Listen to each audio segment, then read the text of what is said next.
Michael, tell us about the evolution of the Nursetree Arch.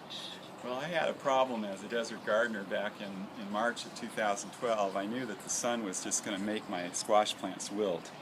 And so I figured on making a structure like this that would give them shade. And I gardened in the summer of 2012, and the squash loved it. And I had a lot of fans by that time who were saying, boy, this is a wonderful looking structure. Could you do more with it?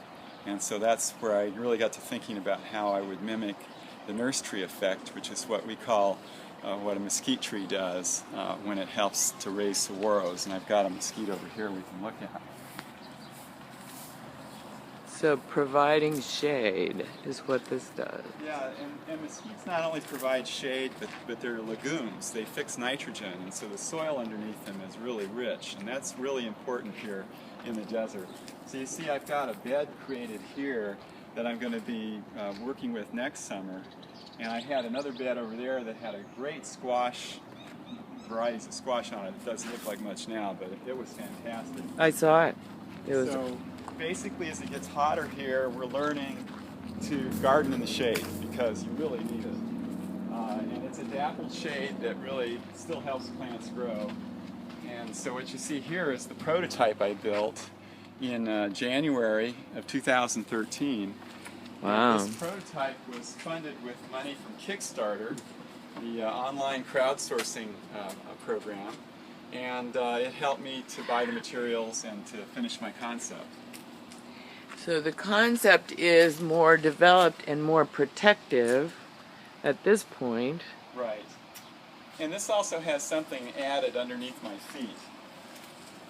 It's got landscaper's perforated pipe, and that I force air through, about 60 cubic feet per minute. And it goes from one plenum and returns over here on this one.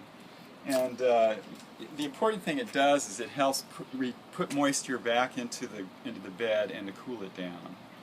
And so I'm going to tell you one little story about that. It was 114 degrees outside, and I came in and I've got a little, you see here, a little sensor and computer that logs my data.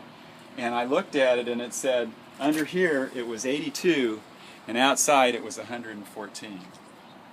And that's why you've got plants that are growing so robustly. This bed just maintains a nice mellow temperature, and it reduces transpiration and evaporation. Those are the two big causes of a lot of problems we have here in the desert. So all of that kind of spurred me to develop another model. I have an investor who lives in the Tucson Mountain foothills where he doesn't have any soil. We're not going to be digging in there. And so we're going to use raised beds instead, and this is the prototype of that. You can see how these panels come off. I love that. The modular Yeah. way it works. So here it is catching water, providing shade, or Right, and so what I've got here is a structure that I built to standards on a jig in my workshop. Everything is more or less square. And it will be able to be unbolted. You see the bolts up here and over here, and I can put it in the back of my Nissan pickup truck, which is a small pickup, and truck it up to his site and put it together in a couple of hours. And that's another innovation, is just having a structure like this that's mobile, that can be trucked where it's needed. and you can repeat it. And I can repeat it. Yeah. Yeah. It's great. I love your development. Well, I've been using a business development process that really stresses the prototype as a way to learn. And that's what I'm doing here, and learning all goes back into how this is built. Yes, it is a process, Michael. It is a process. And you're making great progress on your I process. get a lot of feedback. A lot of people are very enthusiastic and come and help me out and give me new ideas for it. It's so cool. Well, I'm looking forward to seeing this installed out there and Yeah. doing its job. I think we're within 10 days or 2 weeks Cool. of doing it. That's great. All right. Well, thanks a lot, Michael.